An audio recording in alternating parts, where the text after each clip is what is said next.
नमस्कार, बहुत स्वागत है आपका न्यूज 18 बिहार झारखंड में। आपके साथ मैं हूं सोनाली सिंह।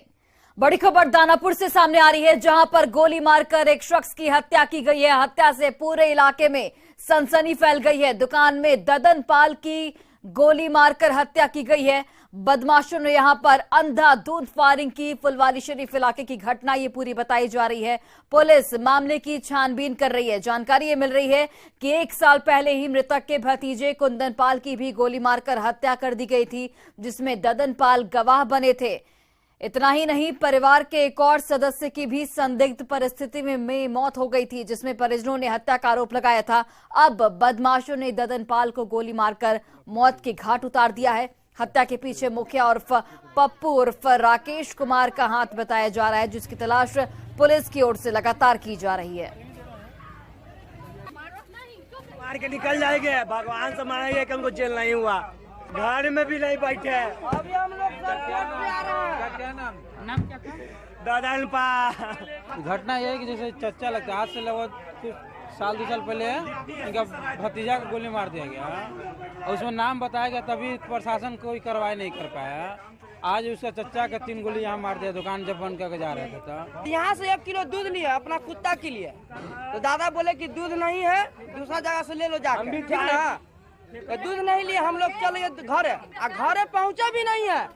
यहाँ से फोन आ रहा है कि अब यहाँ मर्डर हो गया।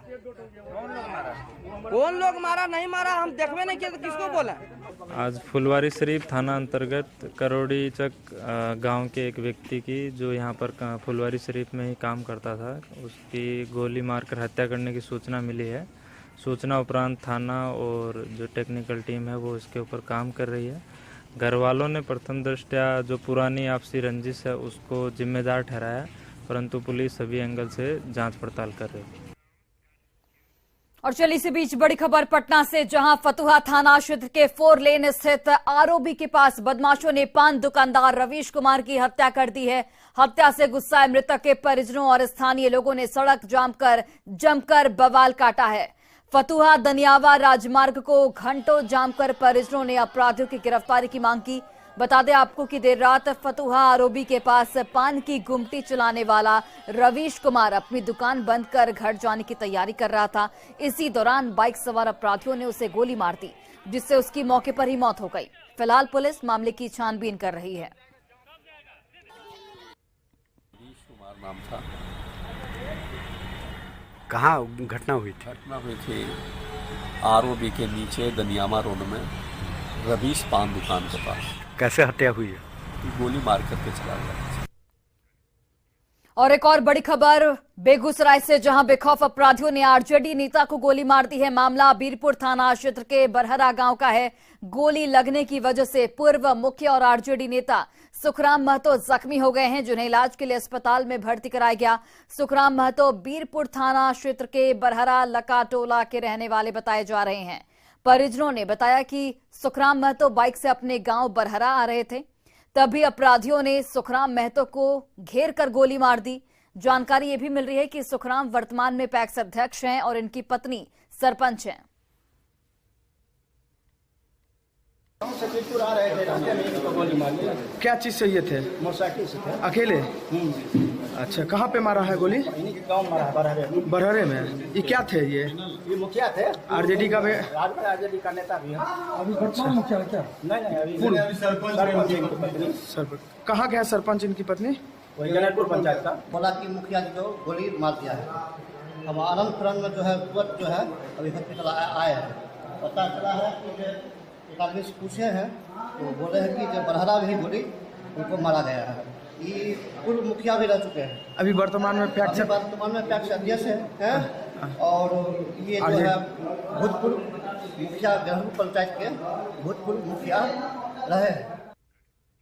और देखिए इसी बीच इस खबर से जुड़ी बड़ी खबर सामने आ रही है। बड़ी जानकारी आप तक पहुंचा रहे हैं। मुखिया सुखराम महतो पर हमले से नाराज लोगों ने आरोपी सौरव कुमार की पीट कर हत्या कर दी है। मॉब लिंचिंग से इलाके में हड़कंप मच चुका है। बताया जा रहा है कि बेगूसराय के एसपी ने दावा किया था कि अपराधियों को चिन्हित कर लिया गया है और जल्द ही उनकी गिरफ्तारी भी कर ली जाएगी, लेकिन उससे पहले ही लोगों ने सौरव कुमार को पीट कर मौत के घाट उतार दिया। आरोप यह है कि मुखिया सुखराम महतो पर हमला के बाद आरोपी सौरव कुमार गांव में ही कहीं छिपा हुआ था, जिसे ग्रामीणों ने धड़ दबोचा और उसकी इतनी पिटाई की कि उसकी जान चली गई। तो आरोपी सौरव कुमार की यहां पर हत्या कर दी गई है। मॉब लिंचिंग से इलाके में सनसनी फैल गई है। और इसी बीच अगली खबर बेगूसराय से, जहां बदमाशों ने एक महिला की गोली मारकर हत्या कर दी है। मृतका की पहचान बलिया थाना क्षेत्र के भवानंदनपुर निवासी झुना देवी के रूप में की गई है। बताया जा रहा है कि महिला पड़ोस की शादी समारोह में वरमाला देखने के लिए गई थी, तभी बदमाशों ने उसकी हत्या कर दी। मृतका के परिजनों ने गांव के ही हरि सिंह और उसके परिवार पर गोली मारकर हत्या का आरोप लगाया है। मृतका के पति ने बताया कि हरि सिंह का उसके साथ रिश्तेदार से ही पहले से ही मुकदमा चल रहा है। इसमें उनकी पत्नी झूना देवी गवाह बनी थी। कुछ दिनों के बाद ही उसकी गवाही होनी थी, लेकिन गवाही से पहले ही उसकी हत्या कर दी गई। पुलिस मामले की छानबीन कर रही है। गोली लग गया उधर दुश्मनी था, रे उड़ा के मार दिया। कहाँ गई थी? नथी बिया शादी था बगले में। हाँ, उससे दुश्मनी था, इसको बोले कि नहीं जाओ मत जाओ, चले गया बस। शादी में गई थी, ये बरमाला नहीं होता है, वो देखने के लिए गई थी। तो वहीं गोली चला, इसको सना फना के मार दिया। अच्छा, बरमाला था ना? जी बरमाला था। किसकी शादी थी? वो शंभू कुमार लड़की की। और मोतिहारी से इस वक्त की बड़ी खबर, जहां आपसी विवाद में 5 दोस्तों पर अपराधियों ने अंधाधुंध फायरिंग की, जिसमें एक युवक की मौके पर ही मौत हो गई, जबकि 3 युवक की हालत गंभीर बनी हुई है। पुलिस ने मौके से 9 खोखा और 1 पिस्टल बरामद किया है। यह घटना छतौनी थाना क्षेत्र के मठिया की है। जानकारी ये मिल रही है कि मठिया पेट्रोल पंप पर किसी बात को लेकर दोनों पक्षों के बीच मारपीट और झड़प हुई थी और उसी मारपीट के प्रतिशोध में गोलीबारी हुई। एक बाइक पर सवार 2 अपराधी पहुंचे और अंधाधुंध गोलियां चलानी शुरू कर दी।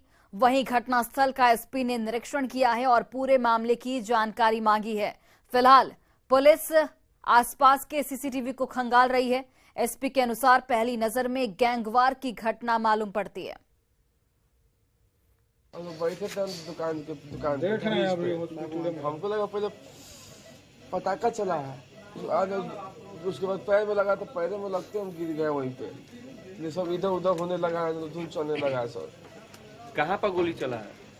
इस सोहन की दुकान में।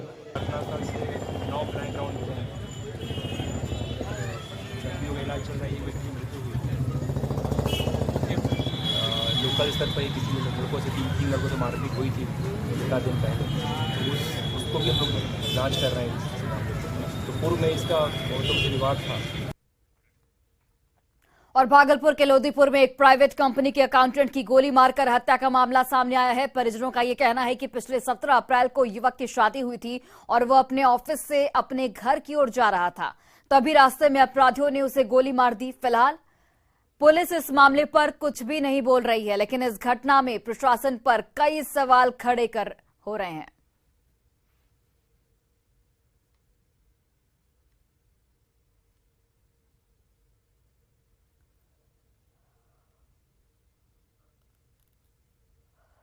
प्राइवेट कंपनी के अकाउंटेंट की यहां पर हत्या की गई। पुलिस मामले की छानबीन कर रही है।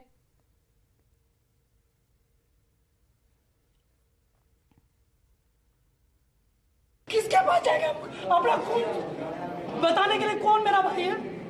मेरा जिंदगी था, ये मेरा जिंदगी था। हर चीज को संभाला, हमको खड़ा किया, एक रुपये से हमको खड़ा किया, एक रुपये से खड़ा। आप बताइए हम क्या करें? मैं अकाउंटेंट था। कौन कंपनी में? कौन कंपनी? मेरा खुद का फर्म है। क्या नाम है फर्म का? महादेव ट्रेडर्स। तो बिल्कुल आपने देखा कुछ ही घंटों में के भीतर कई हत्याओं से बिहार में हड़कंप मच चुका है। फतुहा, दानापुर, बेगूसराय, मोतिहारी और भागलपुर में अपराधियों ने तांडव मचा दिया है। पटना के फतुहा और दानापुर में 2 लोगों की हत्या कर दी गई है। वहीं बेगूसराय की बात करें तो वहां बदमाशों ने एक महिला को मौत के घाट उतार दिया है। साथ ही जिले में आरजेडी के नेता को भी गोली मारी गई है। वहीं भागलपुर के ही लोदीपुर में एक प्राइवेट कंपनी के अकाउंटेंट की गोली मारकर हत्या कर दी गई। अपराधियों का उत्पात मोतिहारी में भी यहां पर देखने को मिला, जहां छतौनी थाना क्षेत्र के मठिया में 5 दोस्तों पर अपराधियों ने अंधाधुंध फायरिंग की, जिसमें एक की मौत हो गई जबकि 3 युवक गंभीर रूप से जख्मी हो चुके हैं।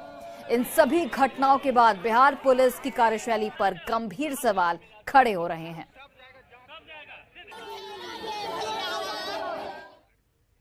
और बड़ी खबर मुजफ्फरपुर से है, जहां भीषण अगलगी में 4 बच्चों की मौत हो गई है। मामला सदर थाना इलाके का है, जहां देर रात रामदयालु स्टेशन के निकट झुग्गी झोपड़ी में रह रहे नरेश राम के घर में आग लग गई, जिसमें उनकी 4 बेटी आग में झुलस गई हैं, जिससे उनकी मौत हो गई। बताया जा रहा है कि आग इतनी भयानक थी कि बच्चियों को बाहर निकलने तक का मौका नहीं मिला। जानकारी के अनुसार नरेश के भाई राजेश और मुकेश राम के घर में भी आग लगी है, जिसमें करीब आधा दर्जन लोग झुलस गए हैं। सभी का इलाज SKMCH में इस वक्त जारी है।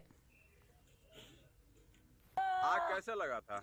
ओ भाई हम सुते गए कलिया सुतलिए या जगले तकते घर धन आ गेले तकलिए आग धन कहत रही तो उठलिए। बच्ची बाहर नहीं निकल बाप रे, बच्चा के लेकर निकलिए, बेटी के निकलत रहे पीछे से, बाबू के लेकर निकली तब बच गया, पीछे से चल रहा से जर गए लगता है। चारों लड़की जल गई आपकी? एको ना बचले।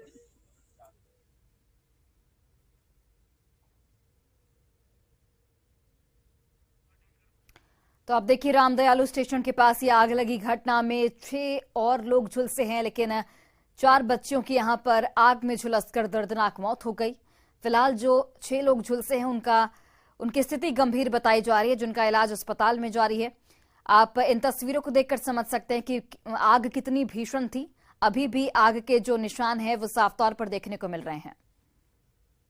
रात में सुस्ता पंचायत के अंतर्गत रामदयालु रेलवे स्टेशन के पास में आग लगी है, जिसमें 3 परिवार प्रभावित है और जिसमें 4 बच्ची की मृत्यु हो चुकी है और 4 अभी एट प्रेजेंट एडमिटेड हैं और 3 लोग को प्राथमिक उपचार के बाद छोड़ दिया गया। देखिए, रात्रि 12:15 बजे आग लगने की आहट हुआ इनके एक भाई को, नरेश राम जी के भाई को, राकेश राम जी को। तो वो उठे तो देखे कि आग लगा हुआ है। पटपट का जब आवाज़ हुआ तो उनका नींद टूटा। तो जब तक उस सबको जगाते, उसी दौरान मतलब कि लगभग बच्चे झुलस चुके थे और जो सियाने लोग थे उसमें एक महिला झुलसी है और 4 बच्चे की मौत हो गई है और 5 आदमी यहाँ पर घायल हैं अभी, जिनका इलाज चल रहा है। कैसे लगी यह जानकारी नहीं हो सकी है अभी तक कि आग कैसे लगी। मुजफ्फरपुर के सदर थाना क्षेत्र के रामदयालु स्टेशन के बगल में देर रात एक झोपड़ी में आग लगी, जिसमें 4 बच्चियों की दर्दनाक मौत हो गई। उसके बाद 4 लोग जो हैं वह फिलहाल गंभीर हालत में जख्मी हैं। उन्हें SKMCH के बर्न वार्ड में रखा गया है। यही वो बर्न वार्ड है जहां पे उनका इलाज चल रहा है। वहीं 3 अन्य लोग जो हैं उनका प्राथमिक इलाज के बाद उन्हें छोड़ दिया गया है। आप देख सकते हैं स्थिति, अंदर जो मरीज हैं वह भर्ती हैं और एक बड़ी घटना कहीं न कहीं मुजफ्फरपुर में हुई है, जहां देर रात अचानक झोपड़ी में आग लगी। हालांकि आग लगने की वजहों का पता अभी तक नहीं चल पाया है। हालांकि अंचलाधिकारी जो हैं मुशहरी अंचल के, तो वो यहाँ पर पहुंचे। उन्होंने तमाम पीड़ितों से मुलाकात की है और जो मृतक है तो आपदा प्रबंधन की तरफ से जो राशि दी जाती है वह भी राशि देने की बात उन्होंने कही है, वह दिया जाएगा। तो कहीं न कहीं 4 बच्चियों की मौत एक साथ हुई है। दर्दनाक हादसा है। इतनी तेजी से आग लगी कि कोई भी लोग जो है वह घर से बाहर नहीं निकल पाए थे और फिलहाल कई लोग जो है वह अंदर इलाजरत हैं। तो बर्न वार्ड में बच्चियों का और अन्य लोगों का जो है वह इलाज चल रहा है। कहीं न कहीं आपको हमें अंदर की भी तस्वीर दिखाने की कोशिश करेंगे कि देख सकते किस तरीके से छोटे छोटे बच्चे जो हैं वह सब झुलस गए थे और कहीं न कहीं यह एक बहुत बड़ी घटना जो है वह मुजफ्फरपुर में हुई है। अंदर बर्न वार्ड में कई लोग जो है वह इलाजरत है। 4 बच्चियों की इस घटना में मौत हो चुकी है। अब तक यह क्लियर नहीं हो पाया है कि आखिर आग कैसे लगी, लेकिन इन तमाम चीजों की जानकारी ली जा रही है और फिलहाल चारों बच्चियों का पोस्टमार्टम भी कराया जा रहा है। मुजफ्फरपुर से न्यूज़ 18 के लिए प्रियांक सौरभ। और चलिए इसी बीच बड़ी खबर नालंदा से सामने आ रही है, जहां दीपनगर थाना क्षेत्र के चकरसलपुर मोड़ के पास एक ट्रैक्टर एजेंसी और वर्कशॉप में भीषण आग लग गई। आग से करीब 4 करोड़ से अधिक का नुकसान हुआ है। अधिक जानकारी दे रहे हैं इस खबर पर सहयोगी अभिषेक कुमार।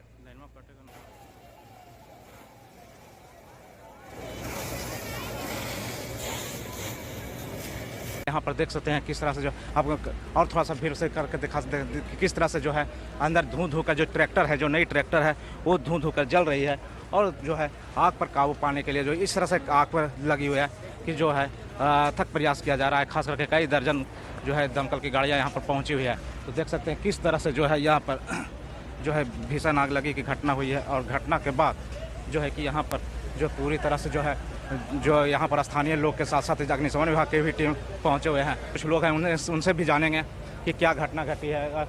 शॉर्ट सर्किट से आग लगा जी। हम लोग तो यहाँ उठे करीब 10:30-11 बजे देखते हैं पूरा धुआं उठ रहा है। तो पूरा नहीं शॉर्ट सर्किट से हुआ है। हम लोग यही ना पीछे में रहे। किसमें लगा आग जी? जॉन डियर का शोरूम है सर, जॉन डियर का शोरूम है, वर्कशॉप है जी, उसी में लगा है सर। जो एजेंसी था उसमें आग लगी हुई है, तो क्या कहना कितना नुकसान हुआ होगा? लगभग कम से कम 4 करोड़। 4 करोड़ का। हाँ। कैसे आग लगी कुछ पता चला है? कुछ आग कोई लगा दिया, फाटक तो खुला हुआ था, हम लोग तो बंद करके घर चल जाते थे। 10 साल से यहाँ था, कोई दिक्कत नहीं था। पहले स्टाफ सूखता था, अलबत्ता शॉर्ट सर्किट से लगता तो विदिन आग लगने के तुरंत बाद हम लोग आए हैं 10 मिनट के अंदर। ट्रैक्टर एजेंसी के जो मालिक थे उन्होंने साफ कहा कि करीब 4 करोड़ से ऊपर का नुकसान हुआ है और इसका भरपाई कर पाना मुश्किल है। जिस तरह से आग लगी हुई है वो काफ़ी बड़ा जुताई है। नालंदा से न्यूज़ 18 के लिए अभिषेक कुमार। और बड़ी खबर सीवान से, जहां जेडीयू नेता पर जानलेवा हमला किया गया है। सत्येंद्र भारती पर जानलेवा हमला किया गया है। सत्येंद्र भारती सिसवन के प्रखंड अध्यक्ष हैं। शादी समारोह के दौरान उन पर हमला किया गया। नगही गांव में हमला किया गया, जिसमें उनकी गाड़ी के शीशे भी तोड़ दिए गए हैं। सत्येंद्र की पत्नी रामगढ़ की मुखिया हैं। जानकारी ये मिल रही है कि बगल के गांव के लोगों पर हमले का आरोप लगा है। फिलहाल पुलिस मामले की जांच कर रही है। फैमिली सब पिस्टल सब लेके सब जानलेवा हमला हुआ है। देखिए सब कंडीशन है गाड़ी का, सब गाड़ी का सब कंडीशन है। देखिए गई मुखिया। और वहीं इस वक्त की बड़ी खबर राजधानी पटना से है, जहां शास्त्री नगर थाना क्षेत्र के राजा बाजार इलाके में पुलिस ने एक होटल में छापेमारी की है और यहां पर पश्चिम बंगाल की 4 युवतियों को रेस्क्यू कराया गया है। होटल के कमरे से कई आपत्तिजनक सामान भी बरामद किए गए हैं। दरअसल इन युवतियों को इवेंट कराने के नाम पर पटना बुलाया गया था और उसके बाद इसे गलत काम इनसे कराया जा रहा था। हालांकि युवतियों ने पूछताछ में पुलिस से झूठ बोला है, लेकिन मौके पर बरामद की गई आपत्तिजनक सामान से मामले का पर्दाफाश हो चुका है। फिलहाल पुलिस मामले की छानबीन कर रही है।